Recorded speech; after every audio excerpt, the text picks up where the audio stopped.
Ndiaye laa tudd nekk jàngalekat di servir présentement Kaffrine nekk aussi un militant de l'APR depuis 2010 nekk également le coordonnateur départemental de la COJER de Birkelane mais également nekk le premier coordonnateur adjoint du réseau des enseignants du département bu Birkelane mais également bokk ci bureau exécutif bu national bu COJER national. waaw justement yaa ngi wax COJER yow yaa nekk président yaa nekk coordinateur départemental bu Birkelane mais si COJER boobu nga wax léegi. waaw COJER moom mooy structure bi nga xam ne ni ndaw APR yëpp ci la ñuy dajaloo pour mener seen activité politique donc c'est pour juste vous dire que la COJER est une structure qui mène des activités politiques mais également mënuñoo wax politique te duñu wax social parce que aussi ay nit suñu dajaloo parfois nit su xewloo il faut nit ñi dem il faut ñuy dem malante wala ay événement jot lu mel ni tabaski lu mel ni ay fi jot nawet nit ñi ñu dañuy dimbante suñu biir jox nit ñi jiwu tabaski jot nit ñi ñu am nit ñuy jàppale ay ndaw ñu mën leen jàppale ci lu mel ni événement yi mais également sama biir représentation sànq dama fàtte woon beneen aspect bu am solo muy la mouvance présidentielle maanaam mouvance bi nga xam ne ni ndaw APR ndaw coalition Benno Bokk Yaakaar bi ñoo ci tajaloo au niveau départemental boobu aussi man maa ko jiite au niveau de Birkelane. mais COJER boobu ngay wax bëri na tiro ngaayoo Thérèse Faye peut-être am na ñi nga xam ne nii APR lañ ci COJER lañ bokk ànduñu ak Thérèse Faye ñu naan dafa war a démissionner ak yooyu lan mooy seen problème ak Thérèse Faye. Non, écoute, moi je vous dis d'emblée, en fait, nous, le département de Birkelane, nous n'avons aucun problème avec la coordinatrice nationale, que je salue au passage, qui est une dame de fer, qui est une patente et qui est également un responsable, véritablement, il ne fait que rassembler la jeunesse républicaine. Donc, ce que je veux dire, c'est que parti au pouvoir, il faut que les gens d'autant plus que nous sommes dans un parti depuis sa création, véritablement, il n'y a pas eu de renouvellement. Comme il y avait des jeunes, mais il est temps que 13 mois parce qu'il avait déjà dépassé la limite d'âge. Mais comme que le président de la République, véritablement, fait 13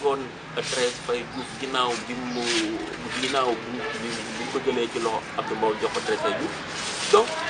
bien vrai que nous avons un soulèvement, le président aussi avait pris ses responsabilités.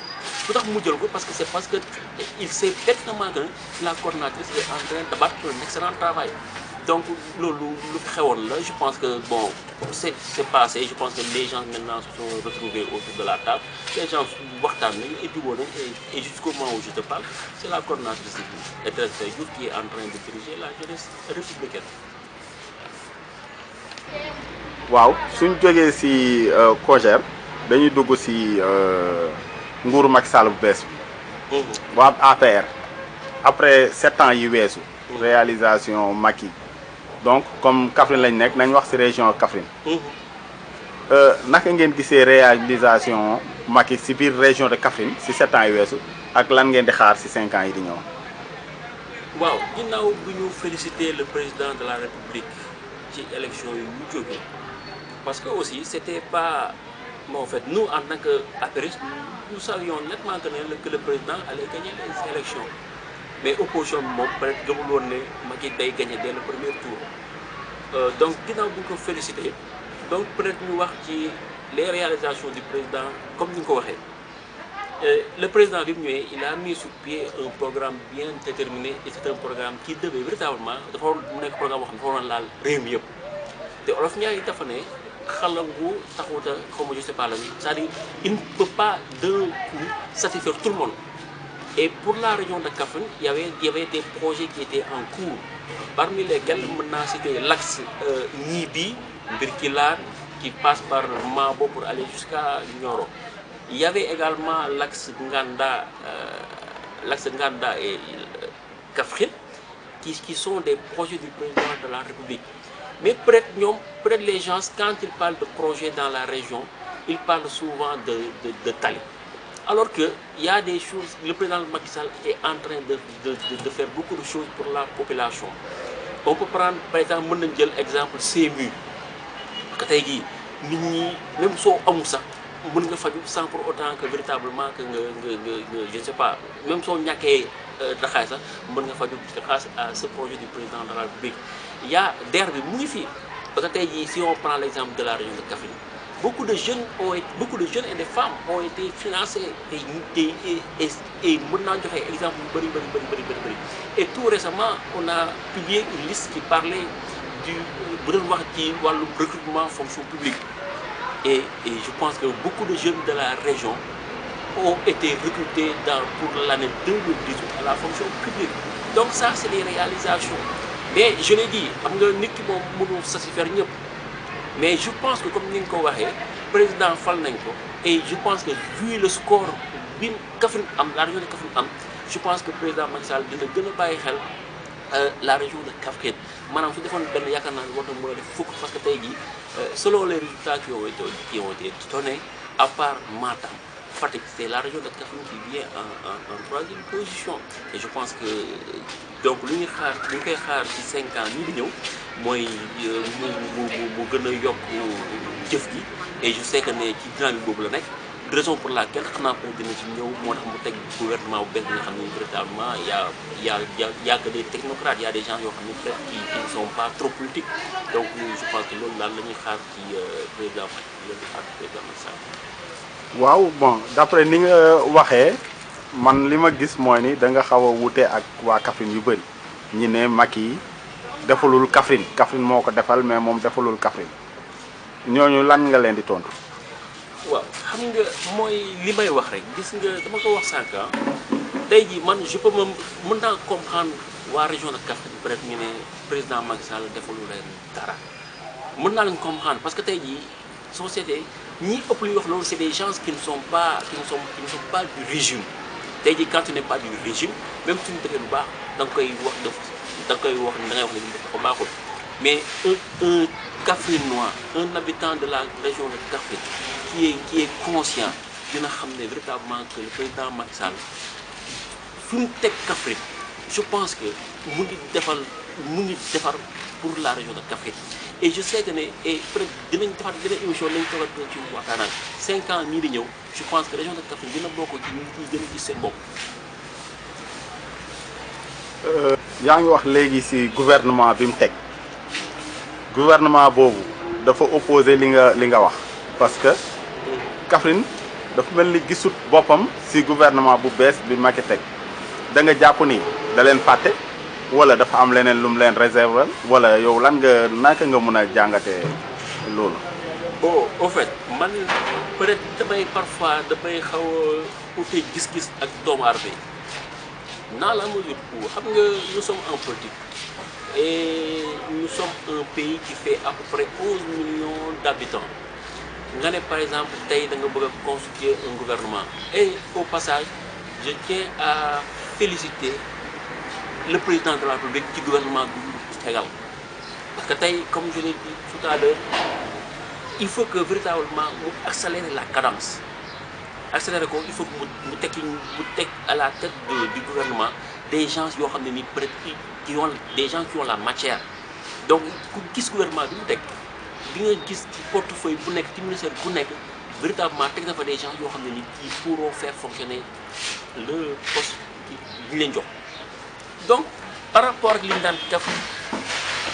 waaw dama wax ne gis nga par rapport ak li gars yi naan peut-être région de Kaffrine gis boppam bien vrai que am nañ benn chargé de benn secrétaire d'État en l'occurrence le maire de Koungheul le maire Mayacine Camara bi nga xam ne nii comme nga ko digg di waxee le poste de secrétaire d'État fait office de ministre d'État donc loolu wax dëgg yàlla mën nañ cee sant mais man dafa am benn gis bu ma am maanaam leneen lu gën poste ministériel parce que tey quoi qu'on puisse dire la région de Kaffrine gaaw mënoon na am poste ministériel parce que suñu sañoon ñëpp dañ Kaffrine dina am poste ministériel mais je pense que nit ñi aussi nañ xam ne que le gouvernement là c'est pas un gâteau à partager il faut qu'on mette les gens qu'il faut à la place qu'il faut. Bien vrai que aussi, cela ne veut pas dire que Kaffrine aussi amul koo xam ne ni am na place warul c'est-à-dire cela ne veut pas dire que Kaffrine amul seen place ci gouvernement bi. Mais man par contre li may bëgg a lancer rek à l'endroit du président de la République mooy le coup est déjà parti. Maintenant nag dama koy ñaan rek mu essayer de corriger peut-être mën naa ko tuddee injustice wala erreur bi mu ko def maanaam les postes de directeurs généraux qui restent au moins que la région de Kaffrine empile le maximum au moins qu'on ait 4 ou 3 directeurs généraux wala ay PCA au moins mu dooleel la région de Kaffrine parce que aussi quoi qu'on puisse dire la région de Kaffrine a beaucoup contribué à son élection mais aussi le département de Birkelane bi nga xam ne man fa la dëkk ñoom aussi ils ont véritablement mouillé le maillot et aussi le département de Birkelane attend véritablement sa part du gâteau comme à l'habitude de dire les gens donc voilà c'était ça. Bokar Ndiaye le coordinateur départemental COJER Birkelane. Bon gars yi ñu ngi laam-laamee loo xam ne nii ñeneen ñi dañ naan jar na débat ñeneen ñi naan jarul débat te ba léegi ñu ngi naan Macky waxu si lu leer le président de la République mooy problème mu 3e mandat bi sa gis-gis lan la si loolu. xam nga loolu moom dafa nekk loo xam ne nii yow sax da nga koo tontu man dama bokk ci ñi jàpp ne loolu du lu nit sax war a waxtaanee parce que xam nga Sénégal dafa nekk réew bu tënku ci ay textes ak ay lois et je pense que ci constitution bi dañ ciy bind lu leer dañ ne amul benn njiitum réew ci jamono ju ñu toll nii bu mën a def ñaari mandat yu toppalan lu ëpp ñaari mandat yu toppalan maanaam aucun président ne peut pas avoir 2 mandats successifs lenn moo mën a am nga def sa ñaari mandat soo ci paree toog benn mandat ba mu jeex nga ñëwaat nekkaat candidat et je pense que aussi ci constitution bi waxuñu mandat 7 ans waxuñu mandat 5 ans dañ ne mandat tout court donc c'est juste vous dire que Macky le président Macky est en train de préparer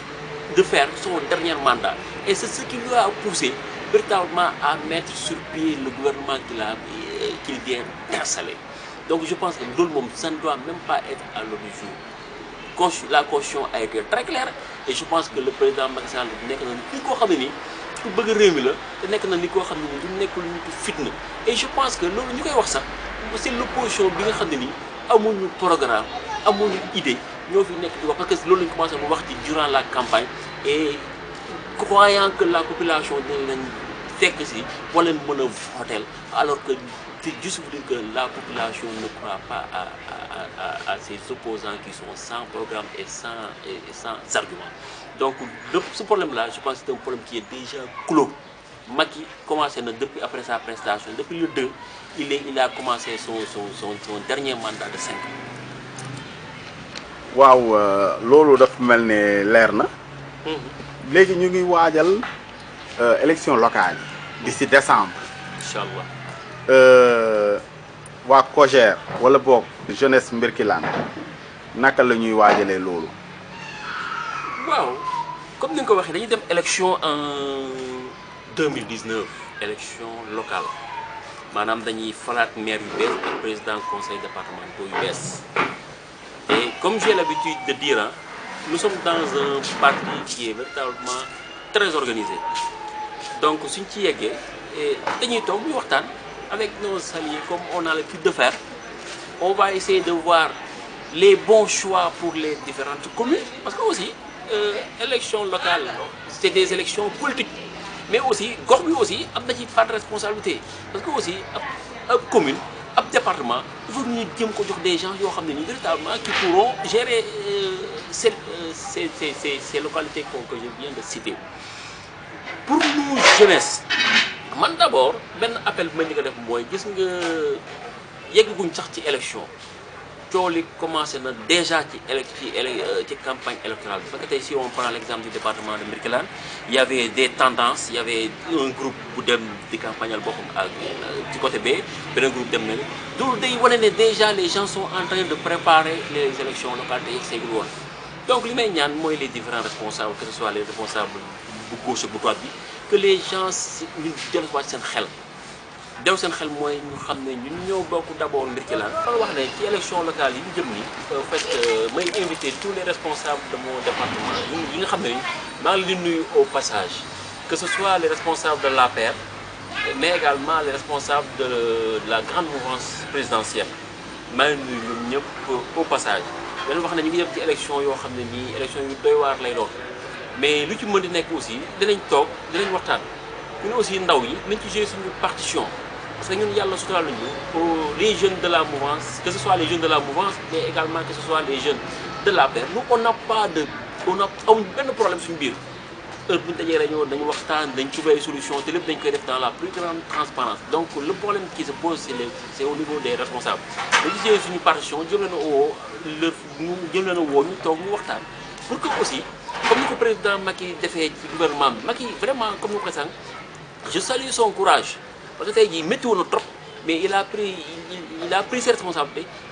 Teg des gens qui ont ni mouyacar ni ñom la bëgg ñu doxal doxal. Su ci yégué aussi nous aussi on fera idem. On va choisir les conseils qu'il faut. Parce que le Sénégal n'a plus besoin des gens qui ont dañuy ñëw rek heure vote jot ñi ki seen loxo quels sont ceux qui sont pour ñi quels sont ceux qui sont contre ñu waccé. Non, on n'a plus besoin de ça. Parce que aussi le département de Birkelane n'est que dans une dynamique d'émergence. Je pense bien que l'autre rek moo ko mën a yeggali fi mu war a jëm parce que tey quoi qu'on puisse dire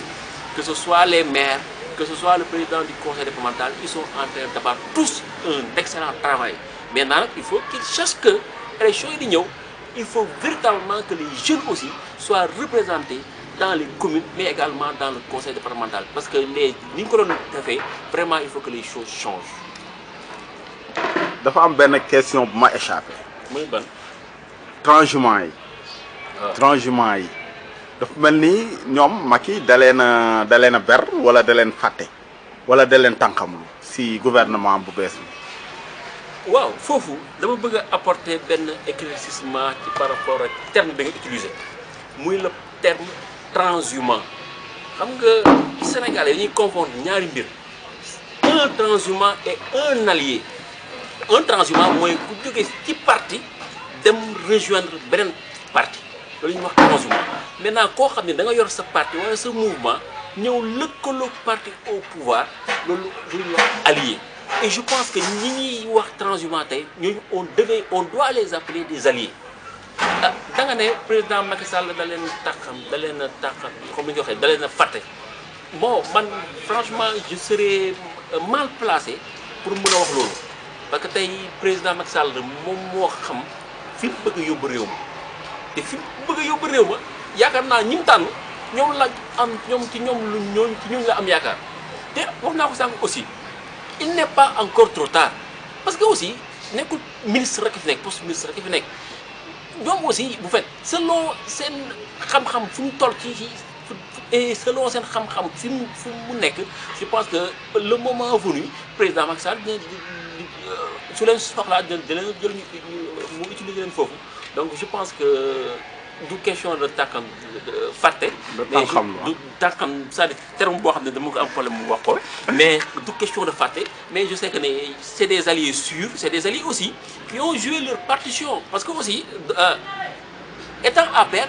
ñun kese suñu ñu demoon on pouvait gagner les élections man dama gëm loolu l'APR seul pouvait gagner les élections maintenant nag soo amee ñu lay dooleel donc c'est normal soo gagné nga jaajëfal leen man franchement je fais partie des gens qui félicitent et qui remercient les alliés. waaw Boubacar Ndiaye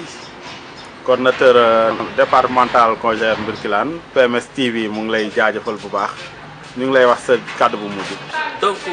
pour wax mot de la fin dina ma xaw a jafe tuuti parce que tey jii man je m'attendais à ce que on comprenne 2 heures ou 3 heures de temps ñu waxtaan parce que on a beaucoup de choses à dire mais comme ni ma ko fasaan yoon yemu ci benn donc mënuma daaneel te véritablement du ma remercier ndaw ñi nga xam ne nii ñoo bokk ci APR mais aussi ndaw ñi nga xam ne ñoo bokk ci mouvance présidentielle ñi nga xam ne véritablement ci élection yi weesu véritablement ils ont joué leur partition mais également mënuma terminer sans pour autant me remercier tous les responsables, je dis bien tous les responsables, que ce soit de l'APR ou de la mouvance présidentielle du département de Birkelane. Mais aussi, je ne peux pas terminer sans pour autant que je remercie mes collègues coordinateurs départementaux. Parce que nous aussi,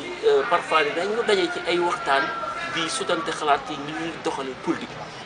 Mais fi ma bëgg a accentuer sama jeexal mooy di remercier également